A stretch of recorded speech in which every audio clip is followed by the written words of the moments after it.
அருட்பெருஞ்சோதி அருட்பெருஞ்சோதி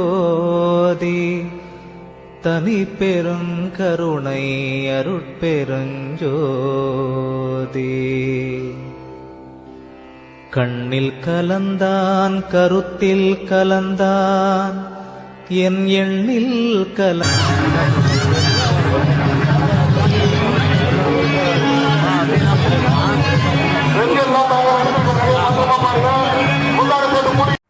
அரிப்பெருஞ்சோதி அரிப்பெருஞ்சோதி தனிப்பெருங்கருணை அரிப்பெருஞ்சோதி. நம் வள்ளல் பெருமான் சத்திய தர்மசரை துவங்குற நோக்கமும் ஒவ்வொரு மனிதனும் ஜீவகருணை ஏன் செய்யணும்னு சொல்லியிருக்காங்க. இந்த 3வது பதிவில் பார்க்கலாம். அந்த பசி ஏற்படும் போது அந்த மனிதனுக்கு இருக்கிற ஜீவ அறிவு மங்கி போயிடும். அறிவோடு அறிவாக இருக்கிற கடவுள் அறிவும் மங்கி போயிடும். அதனால அவங்களோட முகம் வாடி போயிடும். அவங்களோட உச்சி, அதாவது நம்ம பிரபஞ்சத்துலேருந்து வர காற்று அடைபற்றும். அப்புறம் பிரணவநாத தோற்றம், அதாவது ஓம்ங்கிற பிரணவ மந்திரம் இப்போ நின்றோம். ஓம்ங்கிற பிரணவ மந்திரம் நின்றோடனே அவங்களோட உச்சி வெதும்ப ஆரம்பிச்சிடும். அப்புறம் அவங்களோட காது ஜிவ்வுன்னு அடைச்சி அவங்களோட காது செவிடாவே போயிடும். அவங்களோட கண்ணு நீர் உலர்ந்து அவங்களோட கண்ணு எரிய ஆரம்பிச்சிடும். எரிஞ்சு கண்கள்லேருந்து தண்ணீராக வந்ததில் அந்த கண்ணு அதோட தன்மையே இழந்து போயிடுது. அப்புறம் நாசி மாறி மாறி கலை மாறி மாறி ஓடுது. அதாவது நம்மளோட நாசியில் கலை, சூரிய கலையா சந்திர கலையாங்கிறது தெரியாமே கலை மாறி மாறி பெருமூச்சு விட ஆரம்பிச்சிடுறாங்க. அப்புறம் அவங்களோட மெய் முழுவதுமே கருகி போயிடுது. அவங்களோட அந்த மெய், அதாவது தேகத்தை தான் மெய்யின்னு சொல்கிறாங்க. அவங்களோட தேகமே கருகி போயிடுது. அதோட அது சக்தியை இழந்துடுது. அதாவது அப்புறம் அவங்களோட கைகளும் கால்களும் சோர்ந்து போயிடுது. அவங்க கைகளும் கால்களும் ஒரு கடினமாக அப்படியே ஒரு ஸ்டெடியாகவே இல்லாமல் அது சோர்ந்து போயிடுது. அப்புறம் மலசல வெளியெலாம் வெதும்ப ஆரம்பித்து வேறுபட ஆரம்பிச்சிடுது. உரோமம், அதாவது உரோமம் என்றால் தோல்லாம் வெடிக்க ஆரம்பிச்சு அது தோலோட ஒரு தன்மையை இழந்துடுது. பற்கள்லாம் கருகி போயிடுது. ரத்தமும் சலமும் ஒன்றாக சேர்ந்து வர ஆரம்பிச்சிடுது. சுக்கிலத்தோட தன்மை மாதிரி வேறுபட ஆரம்பிச்சிடுது. அப்புறம் எலும்பெல்லாம் குழஞ்சி போயிடுது. அதாவது ஒரு கடினமாக இருக்கிற எலும்பே குழஞ்சி போயிடுது. அப்புறம் அவங்களோட வயிறு எரிய ஆரம்பிச்சிடுது. ஒரு மனிதர் இறப்புக்கு இவ்வளவு அவத்தைகளும் இவ்வளவு ஆதாரமும் இவ்வளவு அனுபவங்களும் ஆகி அந்த மனிதர் இறக்குறாங்க. ஏன்? பசிங்கிறனால. இந்த பசிங்கிற 2 வார்த்தையாலே இவ்வளவு அவத்தைகள் நடக்கு அதாவது இந்த அவத்தைகள்ங்கிற இந்த பசிங்கிற ஒரு கொடூரமான ஒரு பெரிய ஒரு ஆபத்து இப்போ நடக்கிறது இல்லை. பழந்தமிழ் மக்கள் வாழ்ந்த காலத்துலேருந்து இப்போ வரையும் நடந்து கொண்டிருக்கு. அதனால தான் நான் வள்ளல் பெருமான் அது அப்போலேருந்து நடந்து கொண்டிருக்குங்கிறதுனால கடவுளே கீழே இறங்கி அரிப்பெருஞ்சோதி ஆண்டவர் நம்ம வள்ளல் பெருமானாக ஜீவகாருண்யங்கிறது எல்லாருக்குமே சொல்லியிருக்காங்க. நான் வள்ளல் பெருமான் தான் ஜீவகாருண்யம் செய்யணுங்கிறத சொல்லியிருக்காங்க. அதை பற்றி நல்லா விளக்கமாக சொல்லியிருக்காங்க. ஜீவகாருண்யம் ஏன் செய்யணும், அது செய்தால் என்ன நடக்கும், அது செய்தால் என்ன ஒரு நன்மை அப்படிங்கிறது எல்லோத்தையுமே சொல்லியிருக்காங்க. அதாவது அந்த அவத்தைக்கெல்லாம் காரணமானது பசி.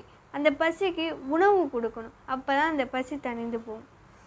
அப்போ அதாவது நம்ம இந்த செய்யும் போது கடவுளோட விளக்கமும் இந்த ஜீவன், அதாவது உயிரோட விளக்கமும் அது வெளிப்பட ஆரம்பிச்சிடும். அகத்துலேயும் முகத்துலேயும் வெளிப்பட ஆரம்பிச்சிடும்.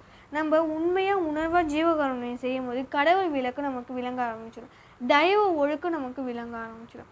அப்புறம் நம்மளோட அகத்தில் முழுமையாக கடவுளோட அருள் முழுமையாக நிறைஞ்சிடும். அதனால எல்லோருமே எந்த வகையிலாவது ஆதாரமற்ற ஒரு ஏழைக்கு உணவு கண்டிப்பாக அளிக்கணும். அதனால தான் நான் வள்ளல் பெருமான் ஜீவகாருண்யம் மிக மிக முக்கியமானது. அது ஒரு எல்லா மனிதர்களோட லட்சியம், கடமைன்னு சொல்லியிருக்காங்க. அடுத்து பசித்த ஜீவனுக்கு தயவாக நம்ம அது ஒரு உணவு கொடுக்கும் போது அந்த உணவு நம்ம ஒரு சிறிதளவு அவங்களுக்கு போதுமானது இல்லாமல் ஒரு சிறிதளவு கொடுத்துருந்தா கூட அவங்க நம்ம உண்மையாக உணர்வுபூர்வமாக தயா ஒழுக்கத்தோடு கொடுக்கும் போது அந்த உணவு அவங்களுக்கு போதுமானதாகிடும். அவங்களோட வயிறு முழுமையாக நிறைஞ்சிடும். அவங்க வயிறு மட்டும் இல்லை, அவங்களோட மனம், அவங்களோட அகம் எல்லாமே நிறைஞ்சிடும். அவங்க மனம் நெகிழ ஆரம்பிச்சிடும். ஒரு உண்மையான சந்தோஷத்தை அவங்க பெறுவாங்க. அப்போ கடவுள் தயா தத்துவமாக இருக்கிற கடவுள் சக்தி வெளிப்பட ஆரம்பிச்சிடும். கடவுளோட தயா தத்துவமாக இருக்கிற கடவுள் சக்தியே நமக்கு வெளிப்பட ஆரம்பிச்சிடும். இந்த தயா ஒழுக்கத்தால் எந்த நேரம் எப்போவுமே நம்ம ஒரு உணவு கொடுத்துட்ருக்கும் போது கடவுளோட தயவு உணர்ச்சியும் கடவுளோட சக்தியும் நமக்கு கிடைச்சிடும். அதாவது கடவுளோட தயவு எப்படிப்பட்டது, கடவுளோட கருணை எப்படிப்பட்டது, யாரால அளந்து விட முடியுமா? முடியவே முடியாது. அப்படிப்பட்ட ஒரு கருணை இருக்கிறனால இந்த உலகத்தில் நடந்துட்டுருக்க எல்லா விஷயத்தையும் எல்லா செயல்களையுமே பொறுத்து கொண்டிருக்காங்க. அப்படிப்பட்ட கடவுளோட தயா உணர்ச்சி நமக்கு வந்துடும், கடவுளோட சக்தியை நமக்கு கிடைச்சிடும். அதனால இந்த தயா ஒரு செயல் செய்யும் போது, உணவு கொடுக்கும் போது, அந்த அருள் தந்தைக்கு இடமாக இருக்கிற இடம் எது என்றால் நம்மளோட சத்திய தர்மசாலை தான். நம்ம சத்திய தர்மசாலை தான், அதாவது சத்தியத்துக்கு உட்பட்டது. அதனால தான் சத்திய தர்மசாலைன்னு சொல்லியிருக்காங்க. அந்த சத்திய தர்மசாலை தான் இவ்வளவு நடக்குது. அதாவது தயவு ஒழுக்கத்தோடு உண்மையாக உணர்வாக அவங்க உணவு அளிக்கிறதுனால எல்லா ஏழைகளும் அந்த தர்மசாலைக்கு வந்து எல்லோரும் உணவு சாப்பிடலாம். அதாவது நம்ம வள்ளல் பெருமை என்ன சொல்கிறாங்கன்னா, சதா நேரமும் இந்த தர்மசாலையில் அடுப்பு புகஞ்சு கொண்டே இருக்கணும்னு சொல்கிறாங்க. அதாவது ஏன் அப்படி சொல்கிறாங்கன்னா, எந்த கணத்துலையாவது எந்த நொடியாவது உணவு, நம்ம எல்லா நொடியிலையும் எல்லா கணத்துலேயும் உணவு இருக்கணும்னு சொல்கிறாங்க. எந்த கணத்துலையாவது ஏதாவது ஒரு ஏழை வந்து உணவுன்னு சொல்லி கேட்டால் அந்த கணமே அந்த வினாடியே கொடுக்கணுங்கிறதுக்காண்டி தான் நம்ம வள்ளல் பெருமான் சதா நேரமும் அடுப்பேறின்னு சொல்லியிருக்காங்க. நம் வள்ளல் பெருமான் அவங்க கைகளாக அப்போ ஏற்றிய ஒரு அடுப்பு இன்று வரையுமே வடலூரில் இருக்குது. இன்று வரைக்குமே அது இருக்குது. ஏன்னா அவங்க அது ஒரு எல்லா ஏழைகளுக்குமே உண்மையாக ஒரு உணவு வந்து கொடுக்கணுங்கிறதுக்காண்டி அப்போ ஏற்றிய அடுப்பு இன்று வரையும் அவங்க கைகளால் ஏற்றிய அடுப்பு இன்று வரையும் அது இருக்குது. ஏன்னா சத்தியத்துக்குட்பட்ட தர்மசாலை. அதனால தான் எல்லா மனிதர்களுமே அங்கே போய், அதாவது எல்லா ஏழையுமே அங்கே உணவு வந்து சாப்பிடணும், உணவு வந்து எல்லாருமே உண்ணணுங்கிறதுக்காண்டி தான் சத்திய தர்மசாலைங்கிற பெயரும் வந்துச்சு. சத்திய தர்மசாலை ஒரு சத்திய தர்மசாலை அதுக்காக தான் தொடங்கினாங்களே. அதாவது நம்ம தர்மசாலையில் எல்லா நேரத்துலையுமே உணவு இருந்து கொண்டே இருக்கணும். அதான் எந்த கணத்தில் எந்த நொடியில் வந்து எந்த ஏழை கேட்டாவது நம்ம வந்து உடனே கொடுக்கணுன்றதுக்காண்டி தான் நான் வள்ளல் பெருமாள் சதா நேரம் அடுப்பு எரிச்சு கொண்டே இருக்கணும்னு சொல்லியிருக்காங்க. இந்த ஒவ்வொரு ஜீவருக்கும் பசி, தாகம், கொலை, பிணி, பயம், துன்பம், இச்சை இது எல்லாமே வந்துக்கிட்டே இருக்குது. எல்லா மனிதர்களுக்குமே இது வந்துக்கிட்டே இருக்குது. இந்த தயவால் இது முற்றுமே இது எல்லாத்தையுமே நீக்கிடலாம். இதை நீக்கி அவங்களுக்கு ஒரு சந்தோஷத்தையும் ஒரு ஆனந்தத்தையும் கொடுக்க முடியும். அது பூரண ஜீவகாருண்யமாக இருக்கணும்.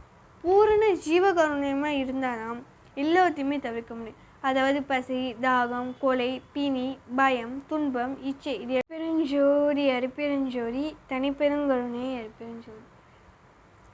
நான் சொல்வதில் சொல்பிழை இருந்தாலோ அல்லது வார்த்தை பிழை இருந்தாலோ பெரியோர்கள் முதல் சிறியோர்கள் வரை பொறுத்தரல வேண்டும்.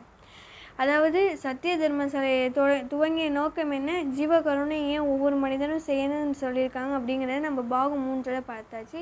பாகம் 4 நம்ம இன்னும் மீதி இருக்கிற பொருளாக பார்ப்போம். தயவு சிவஜோதி கும்பகோணம்.